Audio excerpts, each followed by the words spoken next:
Ça fait quelques jours que le plugin le plus attendu d'Epic, MetaHuman Animator, est sorti. Il avait été annoncé en mars 2023 à la GDC et il est finalement sorti là, juste avant l'été. Comme beaucoup d'entre vous, j'ai fait partie des early adopters sur ce plugin, mais j'ai pas eu la chance de l'avoir plug and play entièrement fonctionnel dès les premiers jours, comme les rockstars du milieu, et c'est certainement par manque de connaissances techniques sur les fondamentaux d'Unreal.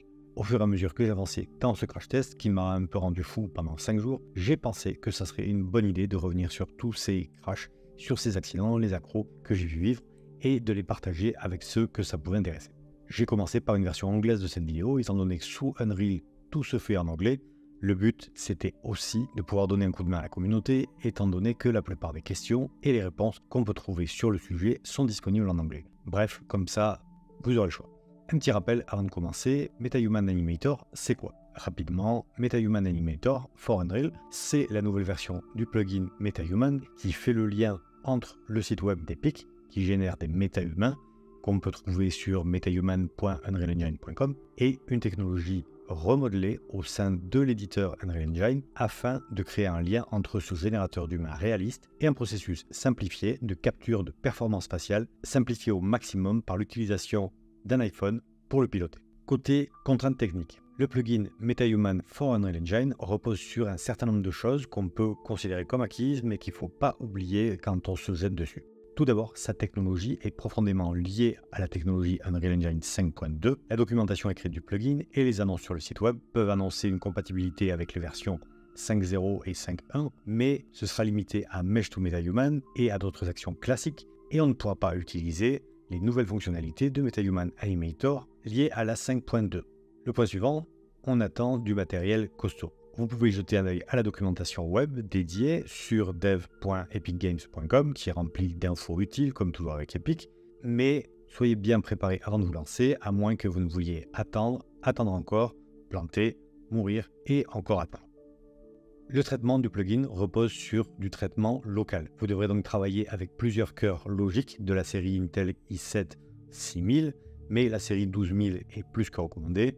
Il faudra de la RAM dédiée pour les cœurs logiques. Vous rencontrez un certain nombre d'avertissements lorsque vous travaillez avec moins de 64 Go de RAM. Et bien sûr, une RTX moderne ou un équivalent AMD vous permettant de faire des calculs costauds avec le GPU. Là encore, les modèles Nvidia 3000 et plus récents ou AMD 6800 et plus sont attendus. Désolé pour les utilisateurs Android, mais un iPhone est actuellement la seule manière de procéder à ces captures. La technologie de MetaHuman est basée sur ce qu'Epic appelle un processus 4D, c'est-à-dire qu'il mélange la vidéo et le capteur TrueDepth de la caméra de l'iPhone pour obtenir des informations sur la profondeur Z et les coller sur les images vidéo capturées. Pour ce que j'en sais, il y a des téléphones Android qui intègrent des capteurs Time of Flight, comme ceux utilisés par la technologie TrueDepth, mais Epic, pour un certain nombre de raisons, a choisi de s'appuyer uniquement sur la technologie Apple, comme le font pas mal d'acteurs du monde de la mocap. Bien sûr, si Unreal n'est pas encore installé, on aura besoin d'environ 40 Go d'install sur le disque SSD évidemment local et de joindre les plugins nécessaires comme Quixel et évidemment MetaHuman pour Unreal Engine. Globalement, 50 Go pour commencer et on est bon.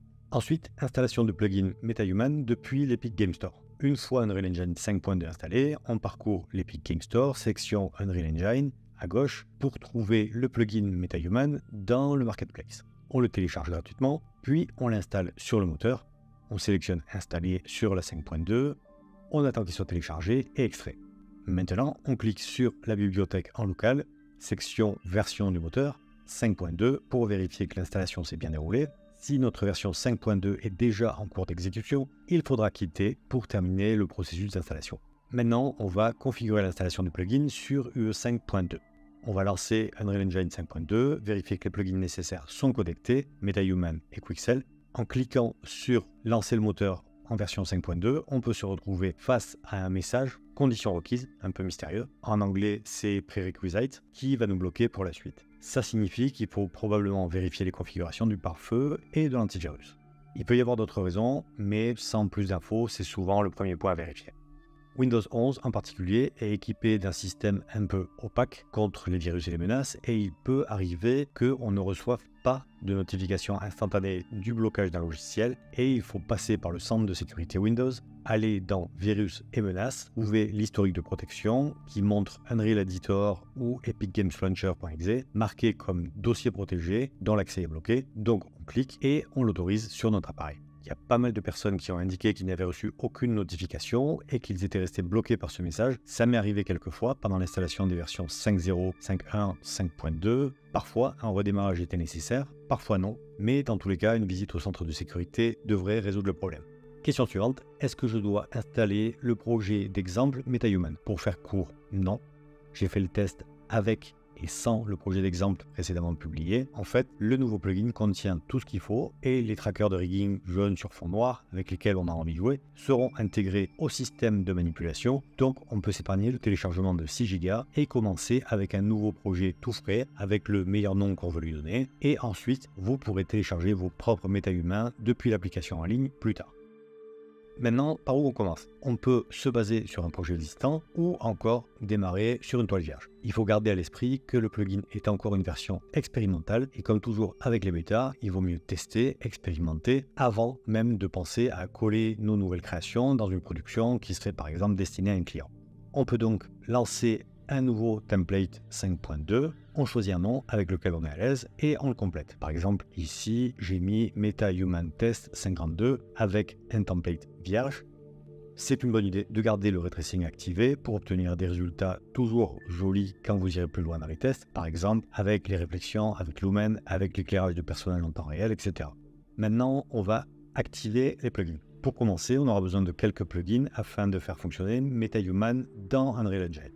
Tout d'abord, on ouvre la fenêtre des plugins et dans la barre supérieure, on cherche MetaHuman. S'il n'apparaît pas, mauvaise nouvelle, c'est que le plugin ne s'est pas installé correctement. Il va falloir aller chercher la raison de ce problème. Peut-être que l'installation a été simplement faite sur une mauvaise version du moteur Unreal. Vérifiez dans les informations de configuration au niveau de l'Epic Store et continuez si nécessaire. Ça m'est arrivé que les informations d'installation au niveau du moteur soient introuvables. Dans ce cas, on va rechercher les plugins dans Windows Program Files, Epic Games ou dans l'emplacement d'installation d'Unreal. Puis dans les plugins, dans le Marketplace, on va supprimer manuellement le plugin, on va fermer Unreal et depuis l'Epic Store, télécharger le plugin à nouveau, le réinstaller sur la bonne version. Si dans les plugins vous voyez MetaHuman, version 2.0.0 par Epic Games, c'est bon. On clique à gauche pour activer le plugin.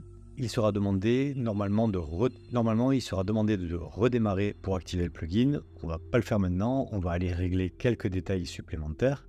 Toujours dans la barre supérieure des plugins, on va chercher Live Link. On reviendra sur Live Link un peu plus tard, mais en gros, Live Link, c'est la technologie nécessaire pour communiquer entre Unreal et des technologies externes, dans notre cas, l'iPhone. Notez bien que l'activation de Live Link tout seul suffit, et les autres plugins Live Link quelque chose ne seront pas nécessaires pour ce projet, du moins pour ceux dont vous avez besoin ici.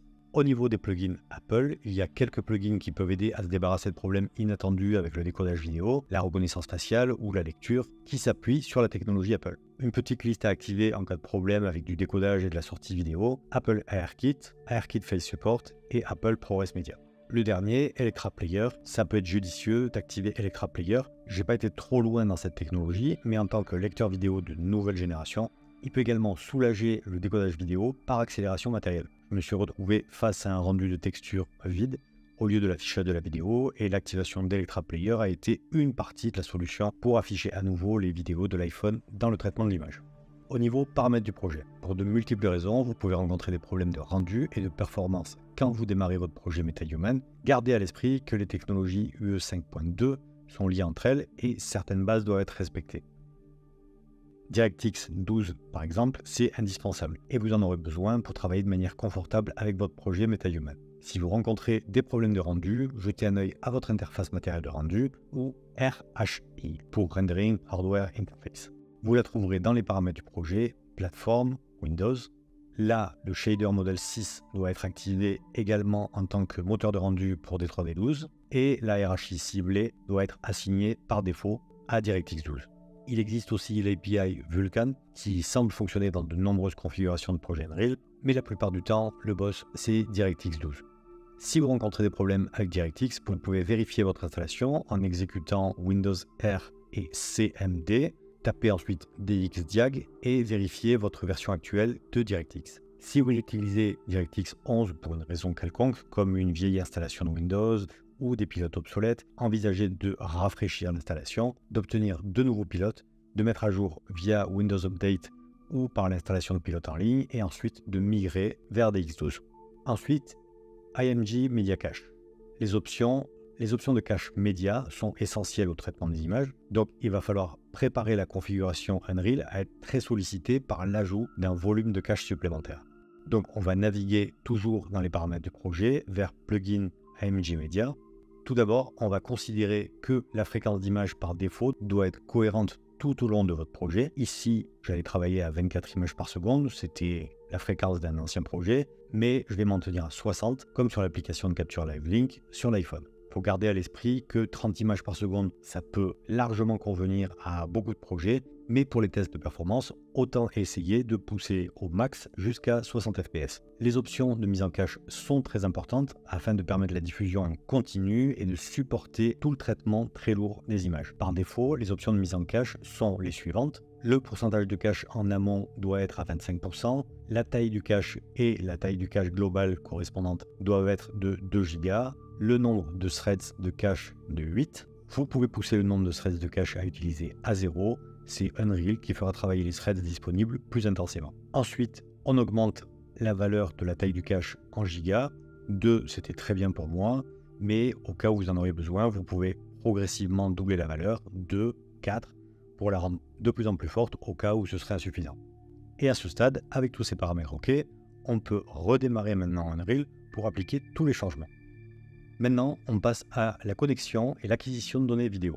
Le plugin MetaHuman 2 est livré avec de nouveaux outils de travail. Pour commencer la capture des performances, on aura besoin de 4 d'entre eux: la source de capture, la donnée de capture, l'identité MetaHuman ou MHI et la performance MetaHuman qui sera le résultat de tout ça ou MHP. Au cours du processus, on va travailler avec 2 nouvelles fenêtres dans les tools, le Capture Manager et le MetaHuman Identity Solver qu'on verra un tout petit peu plus tard. Maintenant, c'est le moment d'ouvrir l'iPhone, de télécharger l'application Live Link Face sur l'App Store si vous ne l'avez pas encore, ou de la mettre à jour si elle n'est pas encore sur la dernière version. À l'ouverture, vous serez invité à choisir entre ARKit Solutions ou MetaHuman Animator. On choisit la seconde.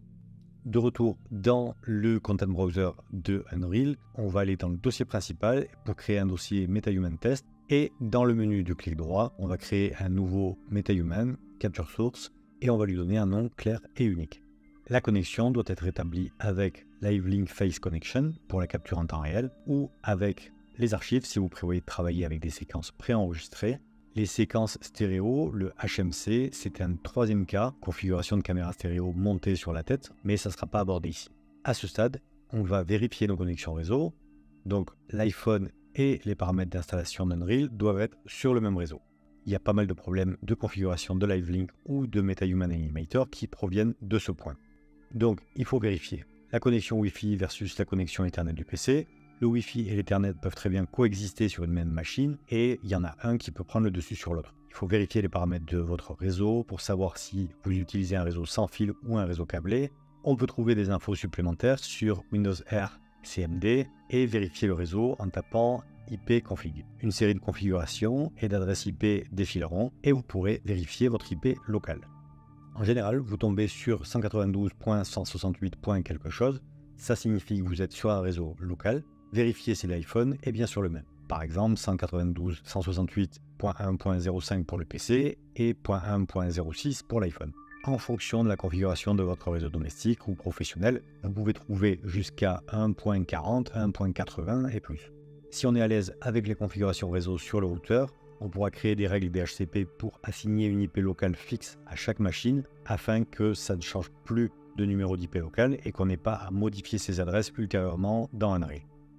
Si vous utilisez l'Ethernet et le Wi-Fi sur votre ordinateur, en même temps, ça peut être plus facile de désactiver temporairement votre Ethernet et de le remettre en place plus tard quand vous terminez votre session Unreal. Pour ce faire, il faut aller dans le centre de réseau Windows, puis dans les paramètres réseau avancés et désactiver les connexions actives Ethernet pour que seul l'adaptateur Wi-Fi fonctionne. On va vérifier les paramètres Wi-Fi de l'iPhone de la même manière pour s'assurer qu'on est sur le même réseau que l'installation Unreal. Dans les paramètres de l'application LiveLink, on peut modifier la fréquence d'image cible si par exemple on rencontre des problèmes de performance ou de transfert de fichiers et la ralentir à 30 et la faire correspondre par exemple aux paramètres de notre projet. On peut également prévisualiser le retour vidéo TrueDepth, le nom de format de fichier, etc. Dernier point, vérifier que le serveur OSC est activé sur l'iPhone. Il servira de pont pour communiquer entre LiveLink et l'iPhone. Si les deux machines ne communiquent pas, vous pouvez vérifier dans les plugins Unreal si la messagerie UDP est activée. Normalement, c'est la configuration par défaut pour iOS 5.2, mais pour une raison ou une autre, ça peut être désactivé. Donc, c'est une bonne idée de vérifier parce que UDP, c'est la manière dont les données d'information sont envoyées au travers du protocole OSC. On va vérifier dans le panneau de détail de Capture Source que l'IP assignée correspond à celle de notre iPhone et aux paramètres IP du serveur OSC. Dans mon cas, ça se termine en 1.36. Le port de contrôle est normalement auto-attribué, sauf si votre iPhone est fortement protégé ou sécurisé à distance, par exemple par un administrateur d'entreprise. Maintenant, les deux appareils devraient communiquer correctement. On peut ouvrir la nouvelle fenêtre Capture Manager dans Tools Capture Manager. L'iPhone en tant que source de capture devrait apparaître sur la gauche avec une lumière verte, ce qui signifie que la connexion est active. Si ce n'est pas le cas, on vérifie encore les points suivants, que l'application LiveLink Face est toujours en cours d'exécution et ouverte sur le téléphone, que le Wi-Fi est actif sur le téléphone et le PC. Si vous avez déjà enregistré une séquence de test, vous pouvez actualiser la connexion pour voir les médias préenregistrés. Si rien n'est disponible, on commence l'enregistrement maintenant. Alors, comment alimenter Unreal avec les bonnes images ? Pour lui donner des infos correctes sur lesquelles travailler, il ne faut pas oublier que le programme aura besoin de quelques pauses pour interpréter correctement les infos visuelles et de profondeur. Donc, on n'oublie pas d'avoir une image correctement exposée, ni trop sombre, ni trop claire, et d'avoir les pauses suivantes pour calibrer l'ADN visuel, c'est-à-dire de face neutre, 3/4 gauche neutre, 3/4 droite neutre, et il y aura une dernière pause pour étalonner les dents. Une fois que l'enregistrement est terminé, on actualise et on vérifie qu'on a le bon numéro de slate sur notre vidéo, on l'ajoute à la file d'attente et une fois qu'elle est passée sur la droite, on l'importe. Le temps de traitement peut varier en fonction de la connexion, de la fréquence d'image, de la qualité de la vidéo. En général, 30 secondes à 1 minute suffisent pour envoyer une vidéo d'étalonnage à Unreal. Maintenant, on va créer votre nouvelle identité ou la MHI. Allez dans le Content Browser, dans le dossier MetaHuman et créez une nouvelle MetaHuman Animator, MetaHuman Identity en faisant un clic droit. Donnez-lui aussi un nom clair. Par exemple, pour moi, Paul_MHI.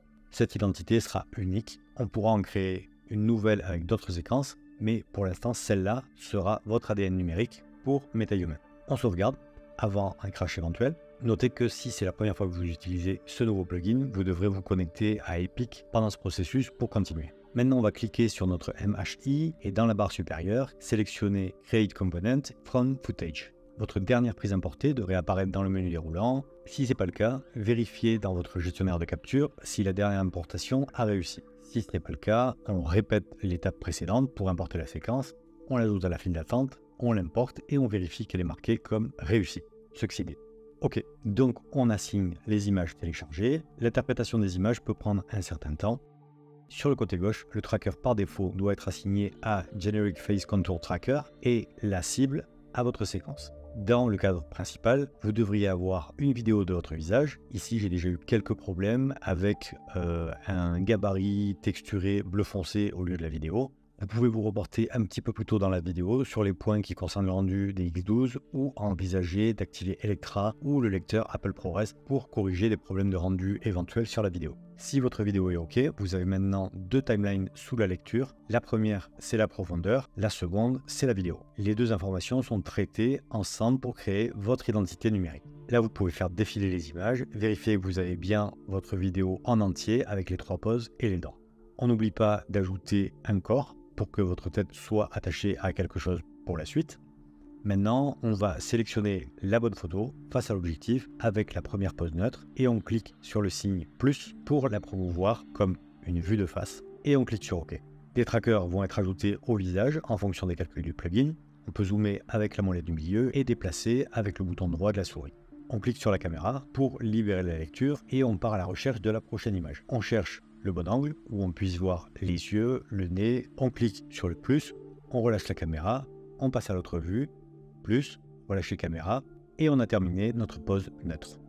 Maintenant, on va cliquer sur MetaHuman Identity Solve pour lancer le traitement du visage. Là encore, en fonction du matériel, le traitement peut prendre jusqu'à 1 minute. Et on termine la résolution du mesh en utilisant la commande Mesh to MetaHuman avec la fonction AutoRig Identity avec Skeletal plus Full MetaHuman. Une fois que ça c'est fait, on peut ajouter une nouvelle pose en sélectionnant en haut à gauche, ajouter, pose et dents. On va naviguer à nouveau dans les images, sélectionner la plus belle pose de dents, on la promeut avec le bouton plus. Les dents vont être ajoutées au maillage dans cette nouvelle vue, on va les modifier légèrement si c'est nécessaire, puis on clique sur Fit Teeth pour fixer les dents sur le mesh existant. Vous serez notifié que Unreal est en train de finaliser votre identité MetaHuman. Et voilà, votre mesh est complet. Vous pouvez cliquer sur Prepare for Performance. Ça peut prendre un certain temps. Encore une fois, maintenant, dernière étape pour transformer notre scan en un Performance Asset. On va revenir au Content Browser. Dans un dossier MetaHuman Performance, faites un clic droit, MetaHuman Animator, MetaHuman Performance et donnez-lui un nom en utilisant à nouveau un identifiant unique. On double-clique pour l'ouvrir et dans l'éditeur de performance, on va affecter une vidéo précédemment capturée aux données de capture.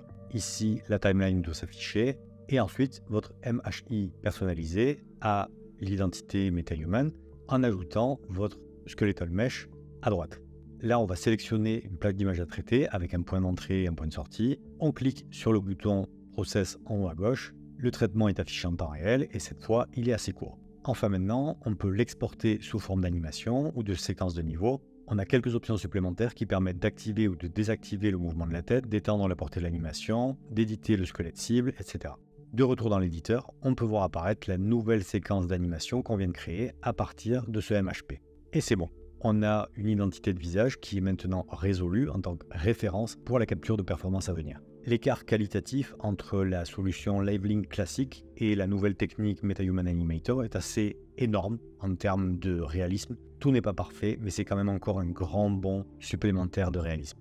Là, vous allez pouvoir retrouver maintenant tout ce que vous avez créé dans votre Content Browser à l'intérieur du dossier MetaHuman. Pour rappel, on a créé dans cette vidéo un profil de capture d'appareil, des données de capture avec des fichiers vidéo, une MHI ou MetaHuman Identity, un nouveau Skeletal Mesh qui sera également disponible sur votre interface metahumans.unrealengine.com et une première performance comme référence également enregistrée en tant que MHP pour MetaHuman Performance. Voilà, on a fait le tour. J'essaierai de revenir rapidement pour la suite, c'est-à-dire le retargeting, le remplacement de sujet et la performance mocap dans des sujets un petit peu plus narratifs, un peu plus cinématographiques. J'espère que ces points vous auront aidé à résoudre certains problèmes dans l'installation du nouveau plugin.